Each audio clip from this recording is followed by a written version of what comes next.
Welcome to High Truths on Drugs and Addiction, where national experts bring you facts and answers. I'm your host, Dr. Ronit Lev, an emergency and addiction doctor who has served at the White House and still practices on the front lines. Right here on High Truths, you will learn from experts from around the globe and around all aspects of drugs and addiction. To grow this community of information and action, I hope you give us a 5-star review. Come visit me on hightruths.com to learn more about the show or download a free prescription for naloxone. Carrying naloxone for drugs is like carrying an EpiPen for allergies. Today's episode is sponsored by Physicians for Healthy Communities, a physician-led organization that educates on the science of prevention to improve public health. Visit their website to learn how they prevent substance misuse while supporting individuals, families, and communities. Go to physiciansforhealthycommunities.org.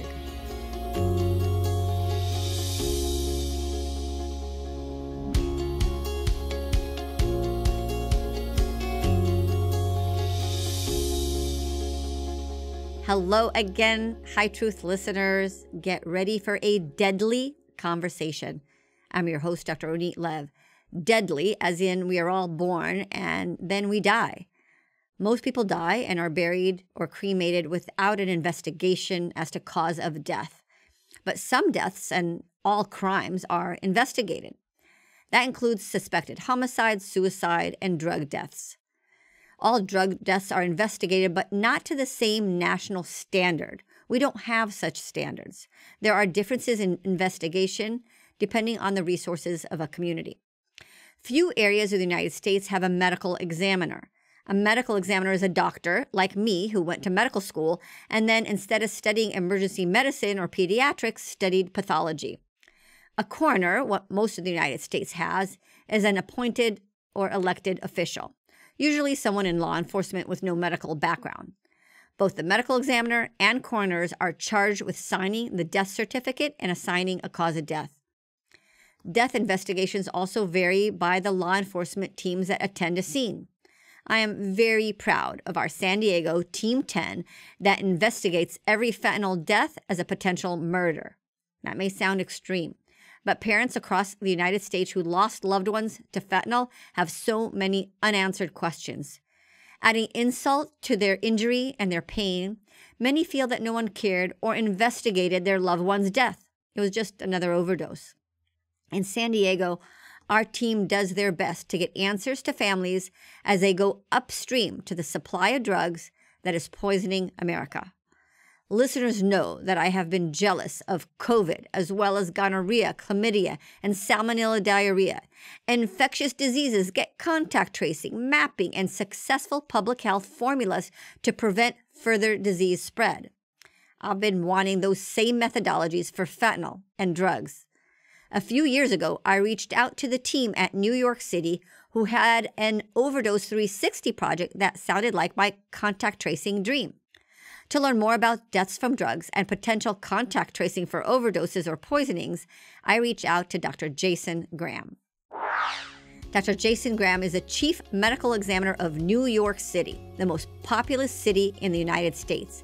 The Big Apple is where pizza is a huge deal, where more than 800 languages are spoken, and where a record 3,000 people died of fentanyl.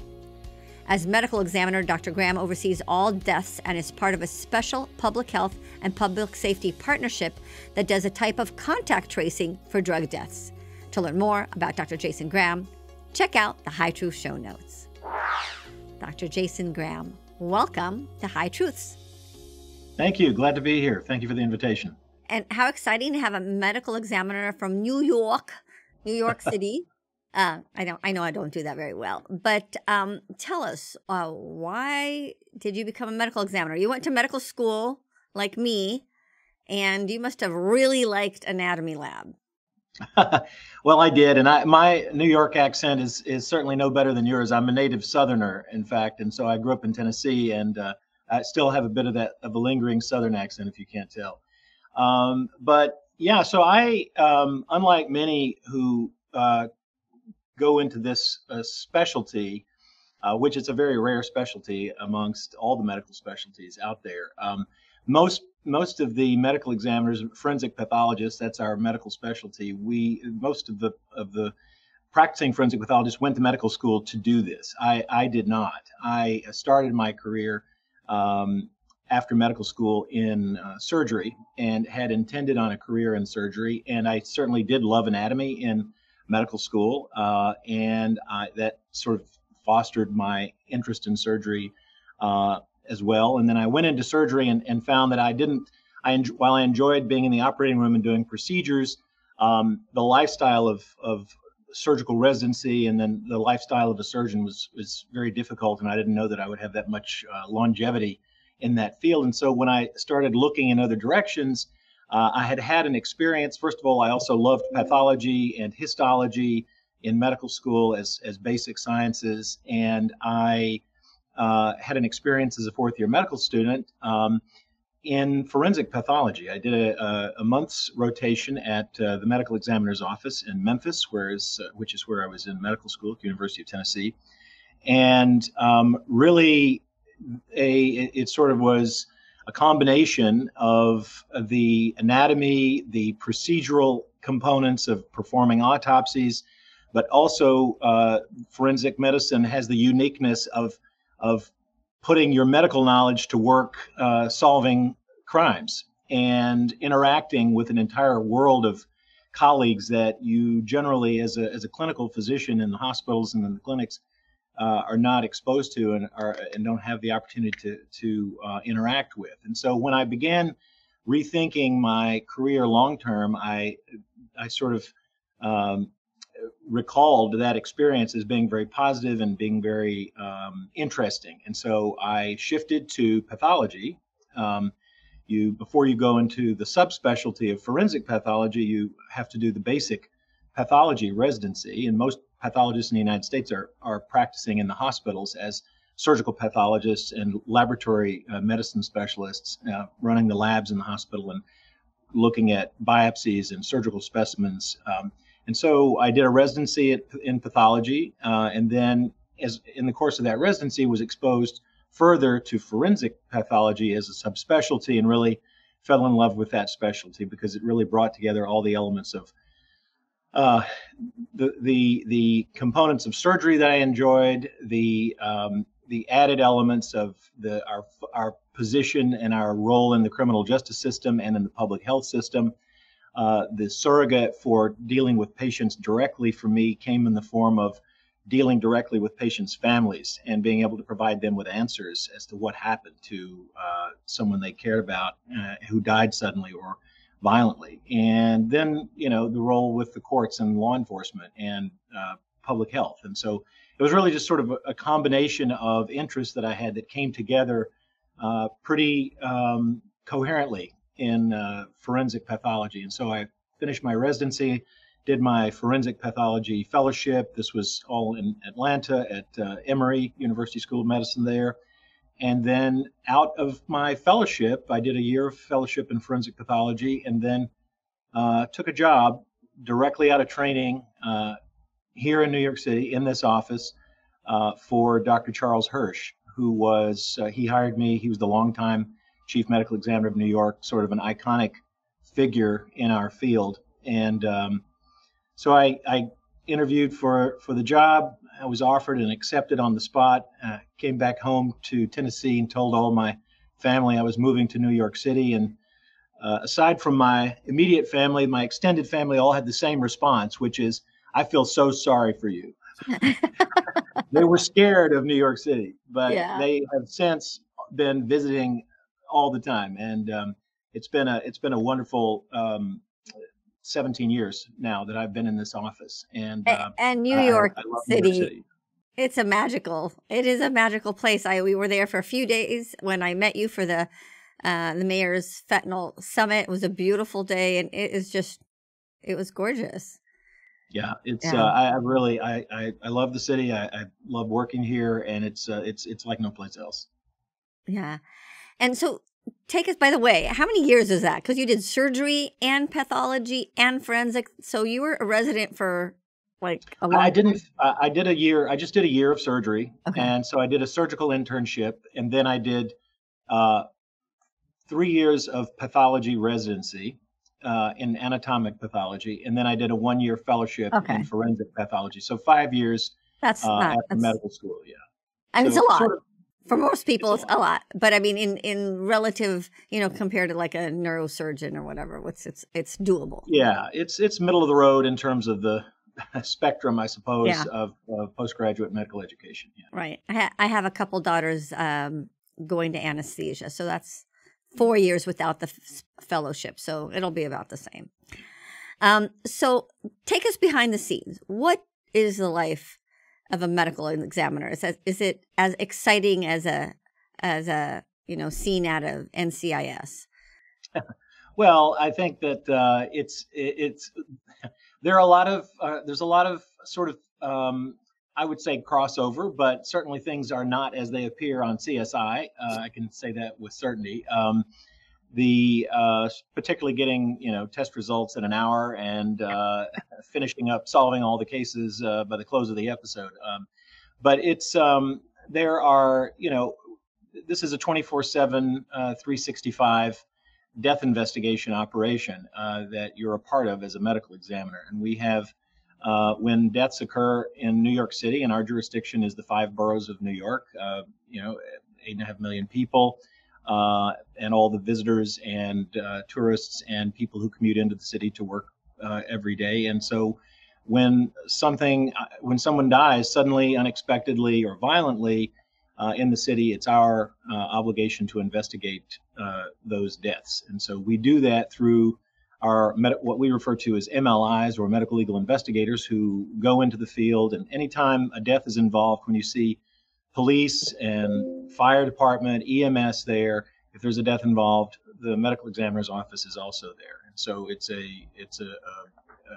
24/7 investigation operation that begins at the death scene, and then once our death scene investigation takes place on the part of our investigators. And one important thing to mention is that we occupy a special place in public service, and that is sort of at the crossroads between public health and public safety. We're not law enforcement.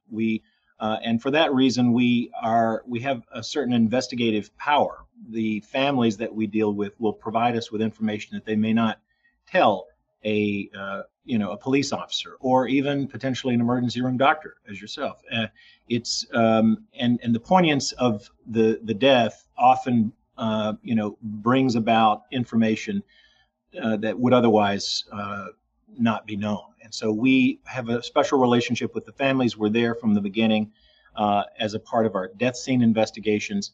Once that takes place, the body is transported to our office here in New York City. We have 3 forensic pathology centers that serve the entirety of the city. We have offices in all 5 boroughs, but we have 3 forensic pathology centers where our doctors are stationed and perform autopsies. And so a person's body would be transported to us generally the next morning. An assessment would be made in each of these cases to determine whether or not an autopsy is needed, and if so, then an autopsy would be performed that day, and then the death certificate would be prepared, and the body would be prepared for release to the family for their final disposition. So, and it is part of the autopsy. I guess this may be very basic, but if you'd like, I can just sort of describe what an autopsy is and how Sure. that process works. So our primary mission as forensic pathologists is to determine the cause of death and the manner of death. And so cause of death is either the disease or injury that produces the fatality, right? And in the case of drug overdoses, that's an intoxication due to the drugs that are involved in a combination most frequently. But the manner of death refers to the circumstances. Is it an accident? Is it a homicide, a suicide, or a natural death, a sudden unexpected natural death? And so an autopsy is essentially a complete examination of someone's body after death. And that starts with a physical examination of the body on the outside, and looking for injury, identifying features, evidence of natural disease externally. And then we move to the internal examination, which is like a surgical procedure where incisions are made in the body and the internal structures of, including the brain, the structures of the neck, the chest, abdomen, pelvis, are all examined, looking again for evidence of any injury and any natural disease. And as a part of that, we also take samples for testing in our laboratories, blood samples, tissue samples. In the case of drug overdose deaths, those are critically important for toxicology testing to determine what drugs may have been involved in this person's death. And I would also say that we never do autopsies in a vacuum. It's not like a laboratory test where you put a sample on an instrument and you get a result. It is the practice of medicine performing autopsies, and that autopsy is done in the context of a death scene investigation, clinical information, medical history, all of those components that go into formulating ultimately a diagnosis on the part of the medical examiner and forming an opinion about the cause and manner of death. And so it's a process in each one of these cases.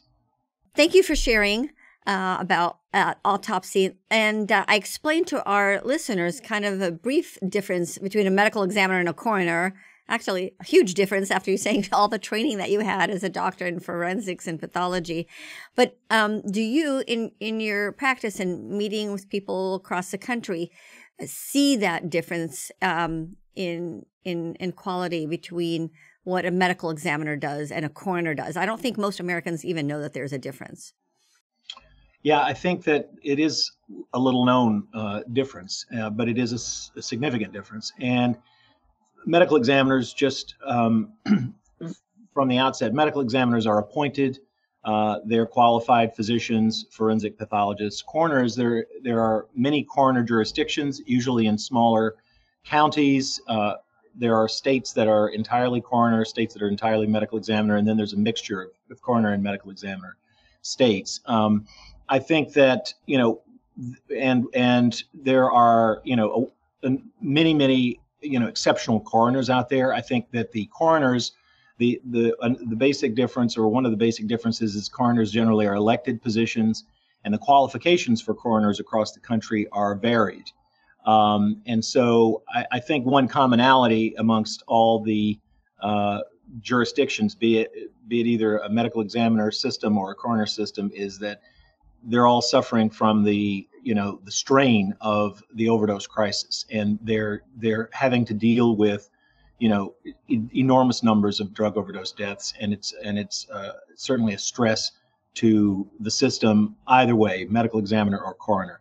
The medical examiner's offices are generally situated in larger cities, and many coroner jurisdictions transport their decedents, deaths that occur in their jurisdiction, to a regional medical examiner's office, for example, to have a forensic autopsy. So there is an interplay between medical examiner and coroner systems, but there are, fundamental differences. Yeah. And how does the job affect you? I mean, you're dealing with horrendous crimes, people who die. Does that take an emotional toll, or is there a way of dealing with it? I guess you could ask me the same thing as an emergency physician. Manage, but if I'm working, then I'm not affected. I'm like doing my job, and it doesn't, I'm on task.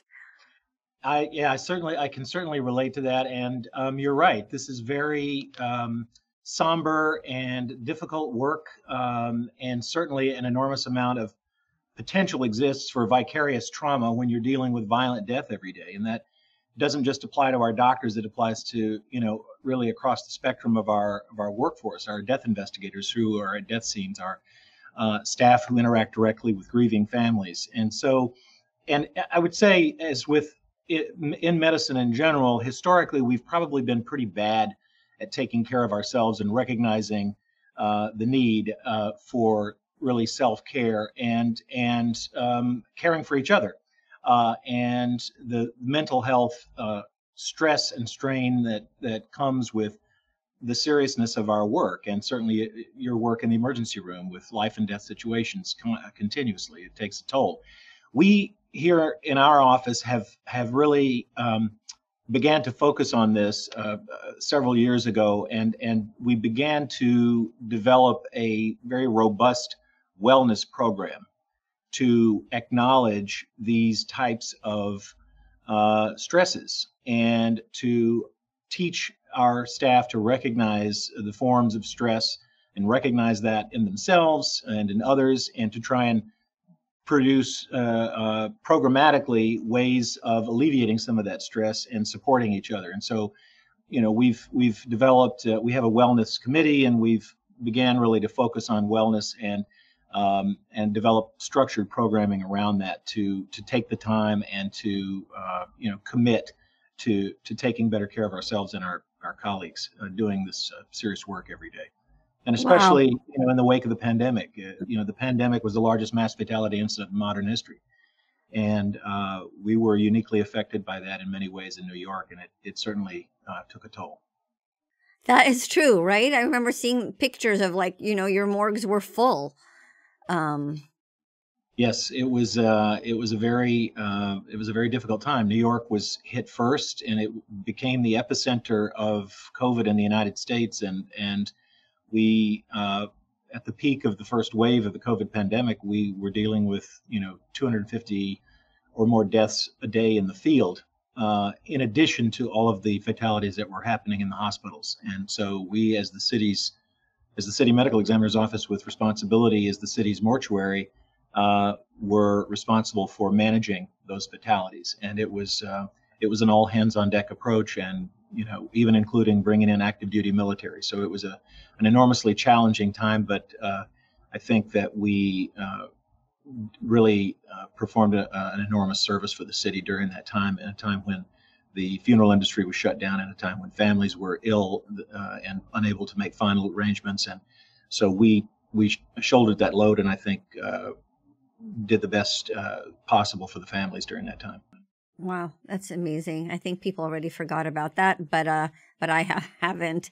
New York City, like you said, 8 million people. You are bigger than most states in the United States. As a matter of fact, when I look at fentanyl deaths by state, we kind of include New York City as its own entity because you're so large. And I really wanted to reach out to you and have this conversation to learn about the innovations that you guys are doing in terms of outreach from the medical examiner in investigating deaths, specifically as they relate to drugs.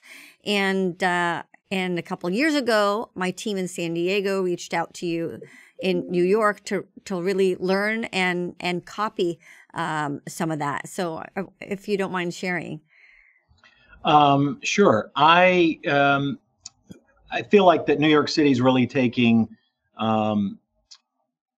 an all hands on deck sort of approach in many different arenas to address the fentanyl crisis, the opioid overdose crisis. We at the medical examiner's office, I feel like, have gone beyond the traditional role of the medical examiner in terms of our outreach efforts.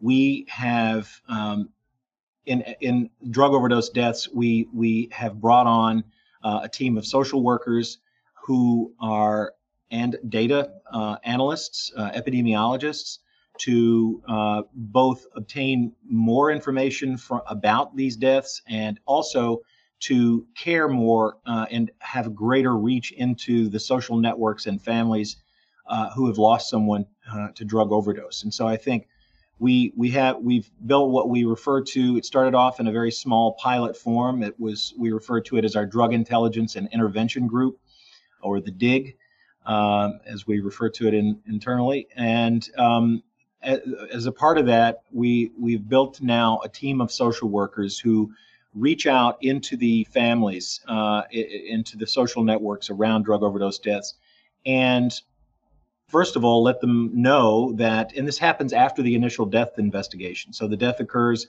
we perform our death scene investigation, we perform the autopsy, and then after that, our DIG team, our social workers from the DIG team would reach out to the family who's lost someone and see how they're doing and try and make sure that if there are needs that they have, that we in some way help meet that need, connect them through a warm handoff to, if it's substance use treatment or if it's housing instability or any range of social service needs that they may have. We're trying to go farther to, again, to your point about going upstream and doing primary prevention. I think that that's a component of what the interaction with these families entails. Aside from meeting immediate needs, also, looking at preventing future drug overdoses amongst other family members, et cetera. And in doing that outreach work, which even if a family isn't receptive to, going into, if there's a substance use problem, going into treatment, if the person's not receptive, if they don't want to talk, just the act of reaching out, making that call, and saying somebody in the city itself, and we as representatives of the city care about what happened to you, and we're sorry that this impacted you in your life, and that we want to try to do what we can to help you. And so just the act of making that call and reaching out has been, I think, certainly well received and meaningful to the families that we deal with. So aside from the outreach and connection to care and services, another part of our DIG team work is around data. And the DIG team really was formed out of a need for more and better data that is needed by all the partner stakeholders around the table on the public health side and the public safety side. And so we developed what we were referring to as a 360-degree outreach, a 360-degree investigation, really. These are really extensions of our primary death investigation. And it was looking at a person who had died of a drug overdose in a 360-degree way, from the beginning of their life until their death. And it focuses on the entirety of their life, not just the events of their death. And it sort of recenters them in the entire narrative of their life. And it has and this 360 outreach investigation really contains so much rich information about how we might have done better for this person as a community, as a city, identifies gaps that need to be either closed through policy changes or programmatic adjustments. And so that's become a real centerpiece. This 360-degree outreach investigation has become a real centerpiece for our overdose fatality review process in New York City. And yeah, so one of the things I've talked about even before COVID was the whole concept of contact tracing. Like, if we have a bad batch of salmonella, right, then we go after it. We contact trace. We extract that bad batch of lettuce, and we do that so much for infectious diseases, sexually transmitted diseases, other infections. When monkeypox came out, we were doing all these things and successfully managed the whole monkeypox, and yet it seems like we don't have the same approach to drugs, and I feel like that principle can match. And I don't know, it's not probably exactly correct, but what you potentially are doing is contact tracing. You have a death, you're going out to the family, and you're finding other people who are at risk, and you could make an intervention. Yes, that's absolutely true. And I think that one unique element of this work that we've discovered is that I mentioned the uniqueness of our role in as medical examiners, being at the crossroads of public health and public safety. We found that we have exclusive access to this population, and it's a population that not only has special needs, but it's a population, and when I say that, I'm talking about the families and the social networks surrounding drug overdose deaths. We're finding that we generally have exclusive access to that population, and no one else is accessing. They're not being, the police are on the scene at the moment, and then they have their role, and then they go on with their work. And same way, if someone goes to the emergency room, the problem is taken care of, and then hopefully, they get follow-up if they need it. But we're finding in the families that we're talking to, we're really the only ones that are reaching out and accessing this population. And so the population on the whole has an enormous amount of rich data, at the least, that would be useful to the entire group of stakeholders around the table trying to fight this crime.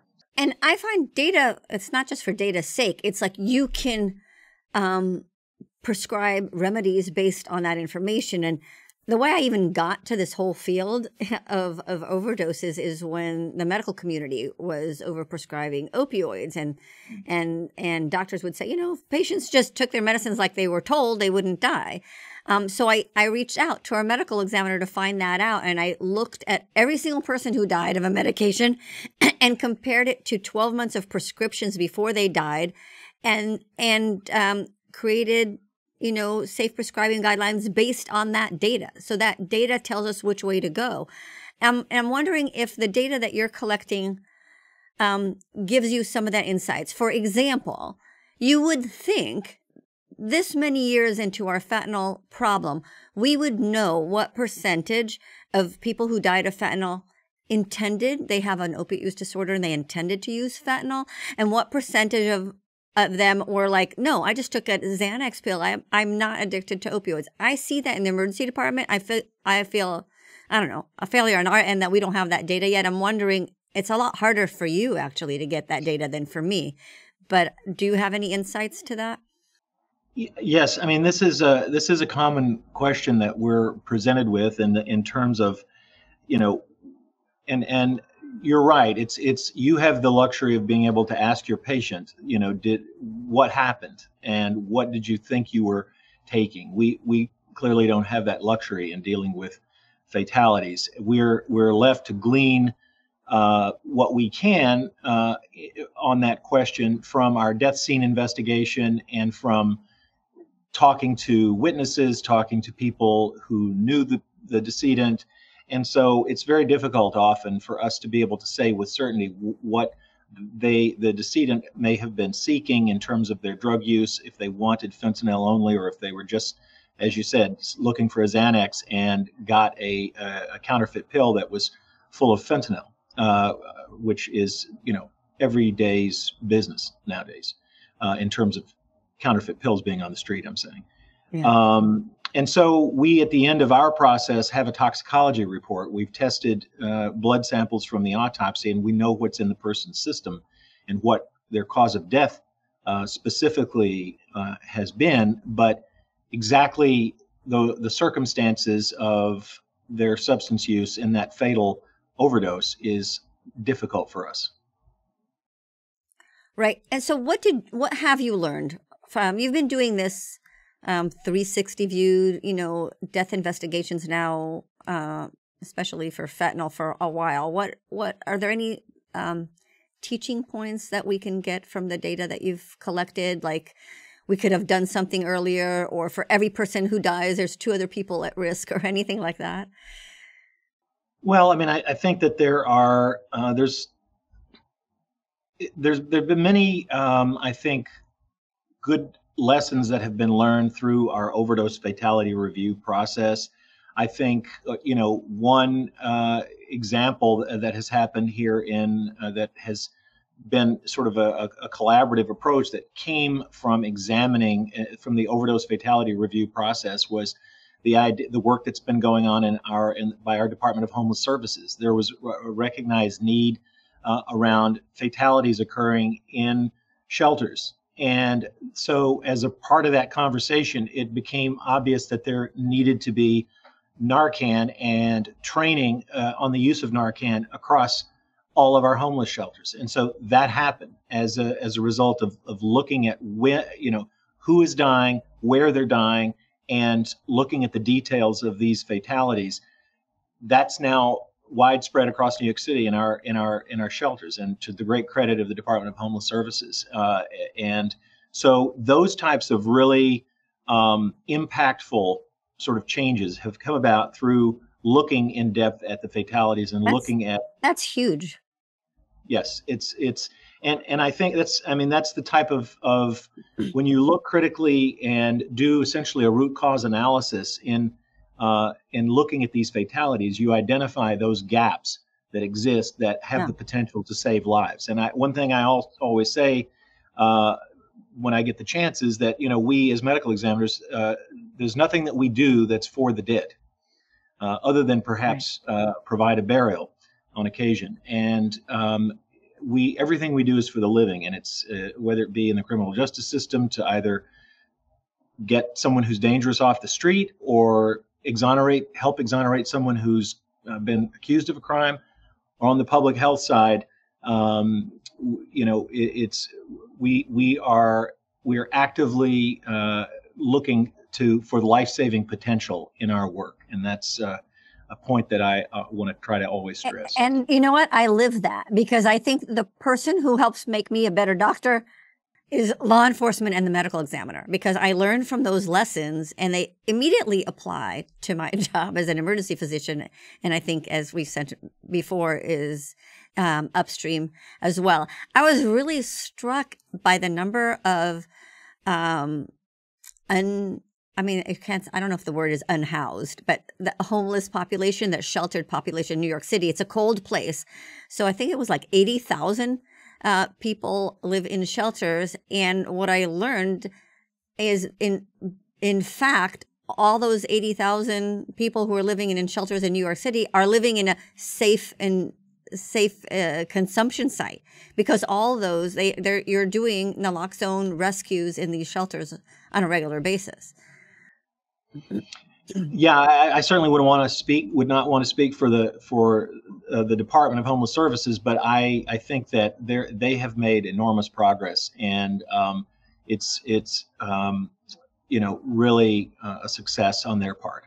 How expensive is this program? Does it pay off? Like, what is the financial case of doing that? Because this is something that we have a crisis team after someone dies that invests, but investing in social workers after someone died, I don't think most people have that. And yeah, we are.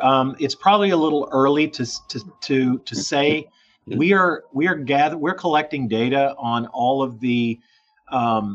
So our social workers, they reach out, they make primary referrals, and then from that, we also get secondary and then tertiary referrals. So we're in the process of providing data or collecting data and evaluating it on essentially how much care, what is the outcome from all of this work. I mean, there's some of the outcomes that are really, you can measure it, but it's not. It's the contact with the family that I mentioned, right? So there's that component. So we've reached out to this many families over this period of time.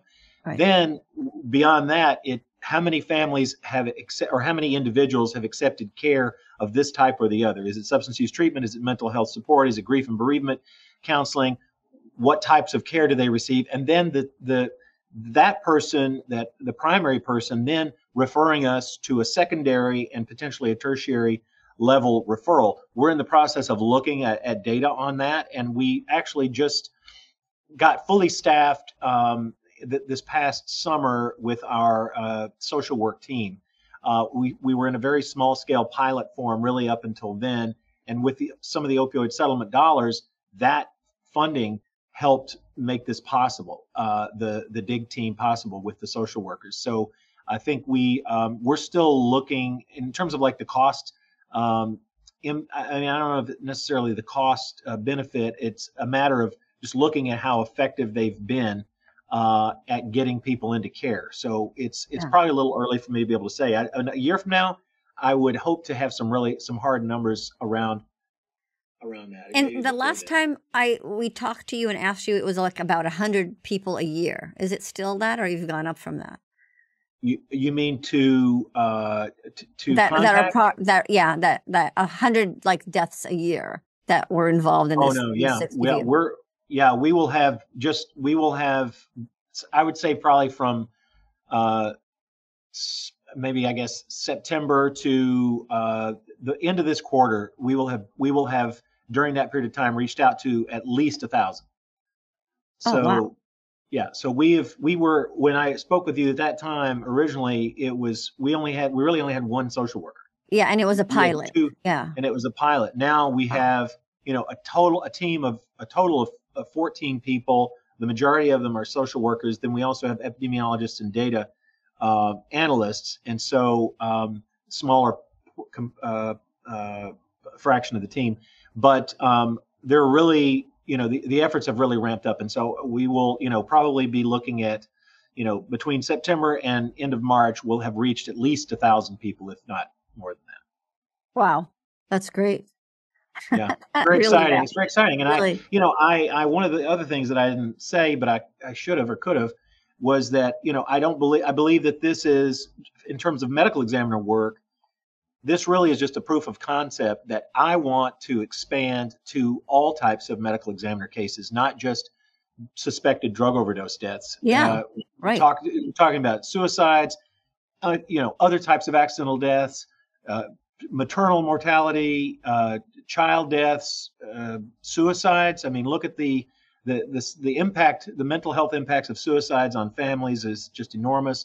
And so this is really just taking it to the next level in terms of caring for. My patients are no longer alive. I have their families to help care for, and this is what we. This is to me the next level of care that medical examiners can provide. Yeah, I want to talk a little different. I mean, New York City is probably one of the most diverse places in our country, and I unfortunately had the sad opportunity of reaching out to your ME office a couple of years ago from Rabbi's wife's nephew who passed away in the Hasidic community of Borough Park, right?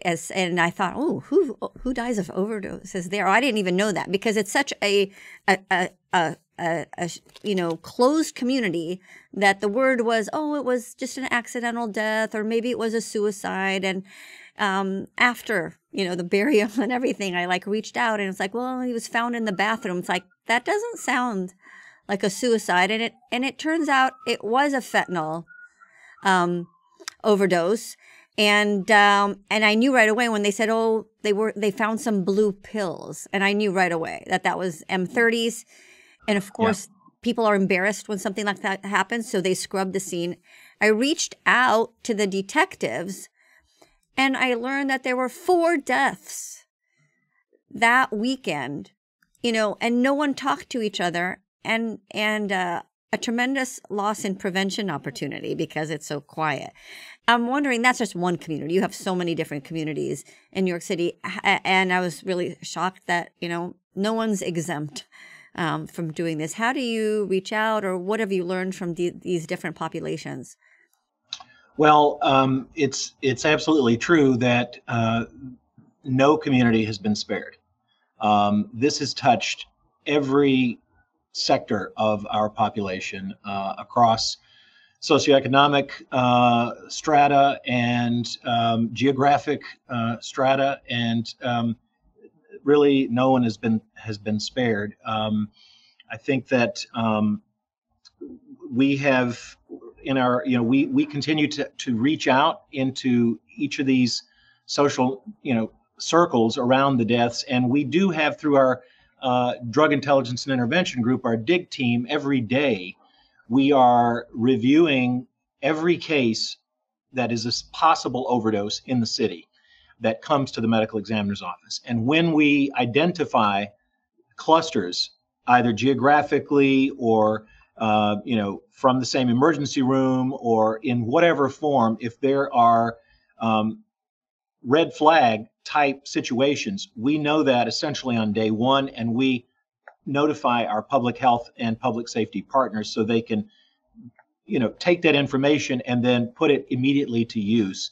If it's a criminal investigation that needs to take place, that goes forward. If it's a public health intervention that they need to go and do an assessment in a particular residential building, for example, where there are multiple fatalities, that sort of response capability comes through data sharing and recognizing, certainly any multiple fatality event with more than one person dying on the scene, that is shared. And we had a series of cases that came from the same residential building in Brooklyn over the past several months. And so that was a set of cases that were, clearly red flags that needed to be looked at carefully and see what can be done to try and, prevent deaths there. And so it's about having, trusted partnerships across the public health and public safety worlds, and they are very different worlds. But we've really, through the city's RxStat initiative, I think, made leaps and bounds in terms of working together and really forging public health and public safety partnerships here in the city. And we're still in the midst of a relentless crisis. But I would I can only imagine how much worse it may have been without the effort that's going into it. Right. And do you have any way of, the death certificate says, just like you said, the mechanism of death, and then the toxicology report has what it is. Do you have a sense of how many of the overdoses are pills versus powder, or, poisonings versus murder versus suicide? Do you have a sense of that? And kind of like the first question I asked you, how many of these, people thought they were taking a Xanax, and how many intentionally were addicting? Because it's a public health issue, because they're saying, oh, we have all these people who died of fentanyl. We need to provide treatment for all of them.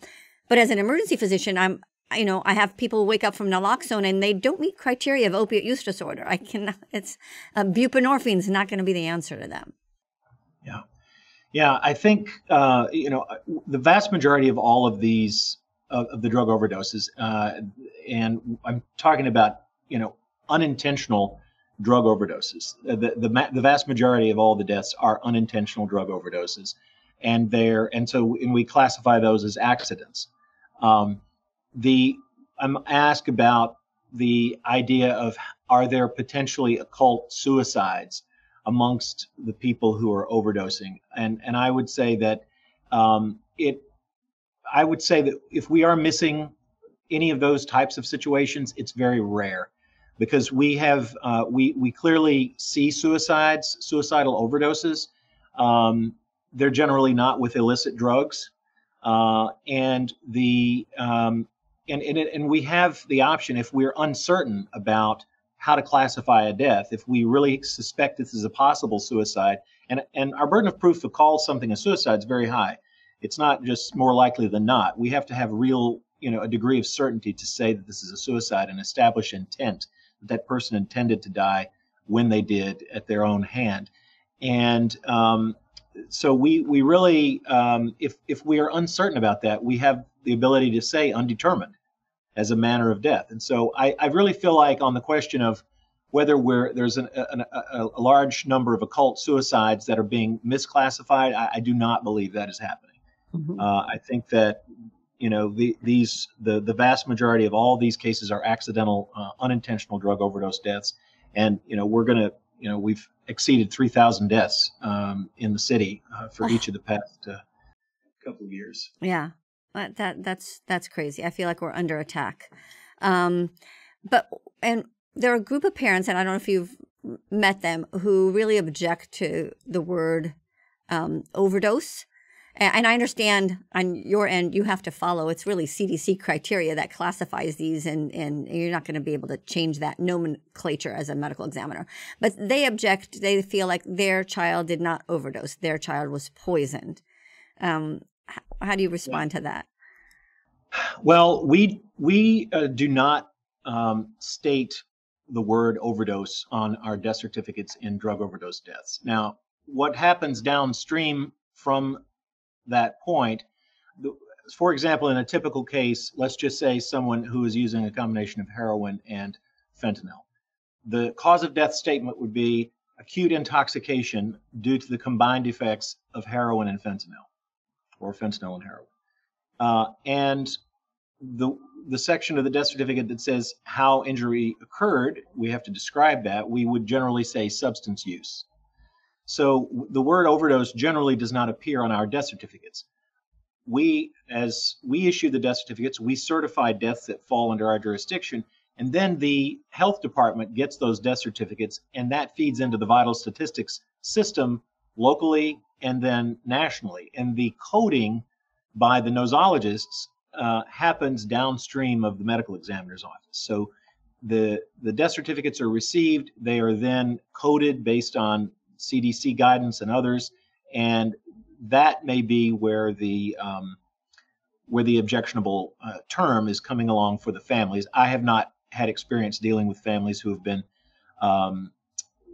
had that particular issue, but it's more often an issue for us in suicide cases when suicide is very sensitive and some of the most difficult cases we deal with, and families often are concerned about suicide being on the death certificate, which can be a public document depending on your jurisdiction. Yeah. And there's also a group of parents that call fentanyl deaths a drug-induced homicide. And they use the word homicide, and you could think, like, if you thought you were buying a Xanax and you didn't, and you got a fentanyl, then you could see that could be a type of murder. But recently, I don't know how recently, there was a 1-year-old boy at a daycare, Nicholas Domacini, and his death was classified a homicide. And I don't know if you can talk about that, if that's an active case, but the word homicide was applied to a baby who died of fentanyl. Right. Well, I can't. I mean, I wouldn't comment on a specific case, but I can just say generally that I understand their sentiment that it is, it was essentially in their minds, a crime that was perpetrated against their loved one and that resulted in their death. But these are active drug intoxications that are occurring in people who are using substances, and whether or not homicide appears on the death certificate has no bearing and does not in any way limit the criminal justice system, the district attorneys and the police department from arresting someone and charging them with crimes based on their, being a purveyor of pills laced with fentanyl, for example. So the idea that the classification of the majority of these deaths as accidents rather than homicide. First of all, the intent, there's no intent that's is established. This is an unintentional and untoward overdose death, and so they're best classified as accidents. That in no way ties the hands of the legal officials, the law enforcement officials, in terms of prosecuting or doing anything to sort of adjudicate whatever crime may have been committed around a death. The instances where homicide is used in generally in children who are placed in an environment with a fatal drug present that they are inadvertently exposed to, that is death at the hand of another, in the sense that this child was placed in the environment exposing them to a fatal drug. And so homicide for us is death at the hand of another. And in the cases of children, and the more that time passes and the more that we have fentanyl at such levels on the street, there will be children who are affected by this, and there have been in New York City. And each case is evaluated comprehensively based on the investigation, and then we make that judgment at the end of our process. But it's the element of fatal hazardous environment that a child is placed in that changes that situation considerably. Yeah, and you know what, we're seeing that on our end in emergency department visits in children under the age of 5 who test positive for fentanyl. And one thing that we learned is if there is a death of fentanyl and there's children in that household, if those children need to be tested, even if they're asymptomatic, because they could test positive for fentanyl without symptoms, and that can make a difference. So that's something that we kind of learned. Our area, San Diego, and then there's places around the country now that are starting to do what you guys have been doing now for a while in New York City with overdose fatality review. That's a common thing to do for pediatric deaths and suicides, but now doing it for fentanyl. What are your tips for communities who are starting to do this? Yes, we've I think been very successful with our overdose fatality review process, and you're right. There are parallel fatality review processes here in the city. We have child fatality review, maternal morbidity and mortality review conducted by the health department.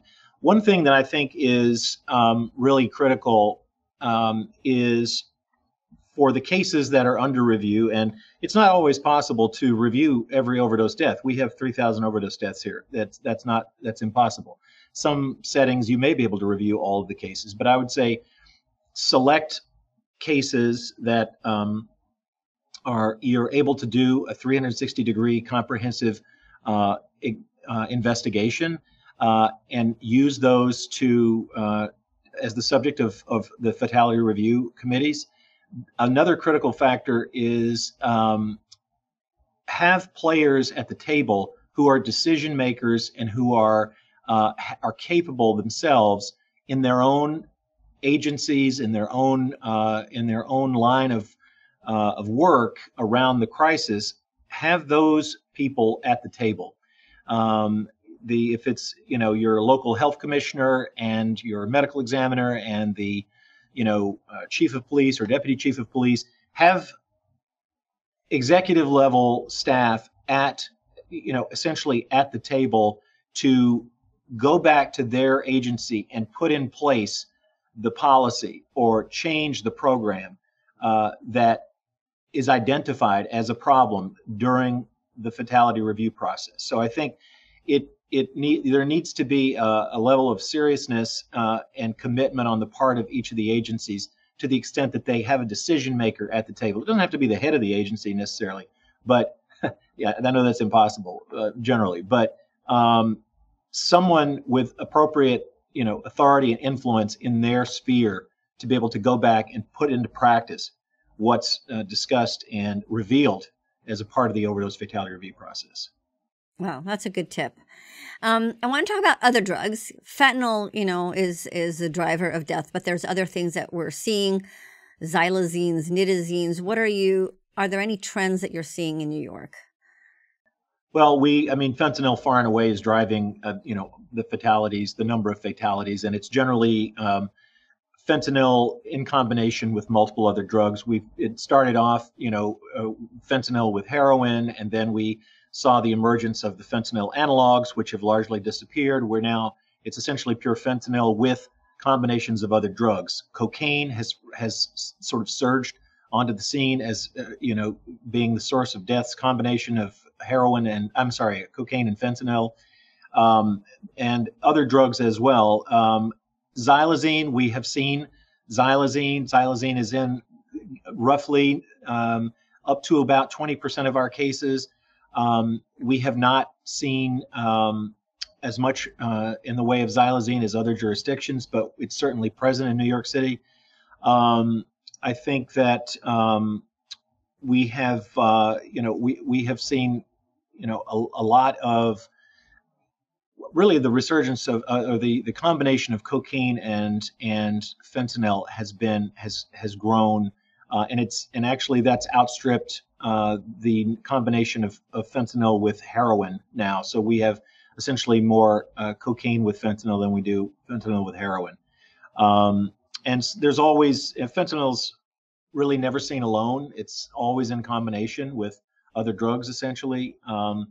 And likewise, we've not seen a pure xylazine overdose. It's xylazine in combination with fentanyl and other types of drugs. And so it's a constantly evolving scene, and our toxicology lab has to, continue to do comprehensive testing to be able to identify something new as it emerges on the scene. One thing that everyone is really fearful of is carfentanil, right? Fentanyl is enormously dangerous.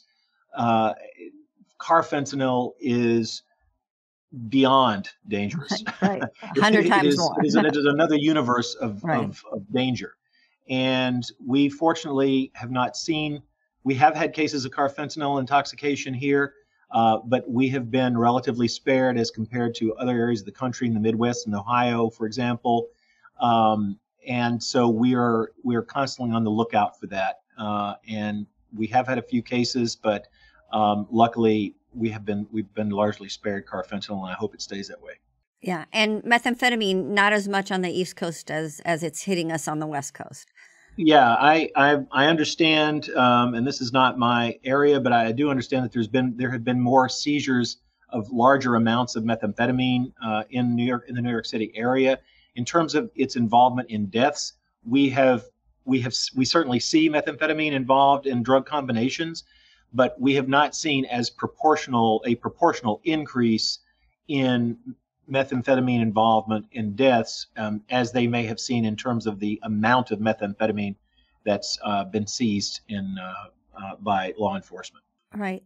But you know what? Just in the short little time that you were able to tell me like your trends and how they've changed, I see a public health intervention and it's the cocaine and fentanyl combination because people, like the other shift, I had a guy who needed naloxone, tested positive for fentanyl. He had no intention of using fentanyl, and it's just cocaine. And if there's a population out there of people who intend to use cocaine, that's really where the fentanyl test strips and stuff really come in for and targeting the population who thinks they're using cocaine. Yeah, absolutely. That is certainly a serious public health concern. People simply seeking cocaine and getting fentanyl, and the message is fentanyl is everywhere. Assume any drug you have, or any drug you obtain contains fentanyl. Assume that. That is the only safe way to proceed, if there is a safe way at all. Yeah. Now, when I told you that death diary study that I did with looking at everybody who died of a medication with the medical examiner, and I saw all sorts of drugs there. I mean, like estrogen, testosterone, like they tested for everything. But marijuana, THC wasn't there. And at the time I asked, why isn't it there? And it's like, oh, well, nobody dies of marijuana. It's like, well, how would you know? So it took me several years, and we were able to get that data, extract it. Like my medical examiner says, it was like pulling teeth, but he got the data. And we saw like over the years, the number of deaths have gone up. And at the same time that the THC associated deaths have gone up as well. And we know that THC is additive with alcohol and every other drug. And yet there's some places that are just not testing for THC. I'm wondering if you are, and if you're looking at any trends. A recent public autopsy that came out was of the actor Matthew Perry of Friends, and his medical examiner autopsy report said death by ketamine, and confounding drug was Suboxone. So they tested Suboxone, a drug that we know is relatively safe, but the medical explained that, well, it adds along with ketamine. But so does that lorazepam he took, and so would marijuana if they tested for it, but nobody tested for it.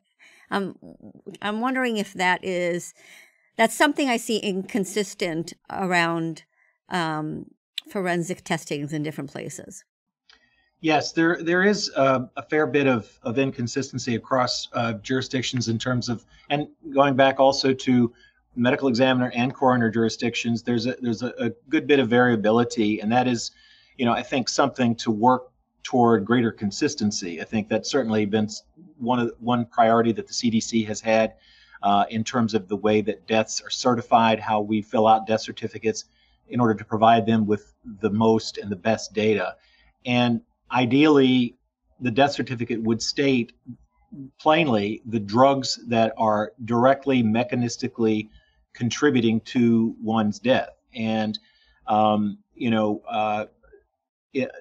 generally, rarely is one drug and a combination of drugs the antidote to another of the drugs. And generally, most all the drugs that are involved mechanistically contribute. And it's our practice to list specifically on the death certificate each of the drugs that contribute to death. And in terms of marijuana, we do routinely in our cases test for cannabinoids, the base compound in marijuana, and so we know whether cannabinoids are present or not.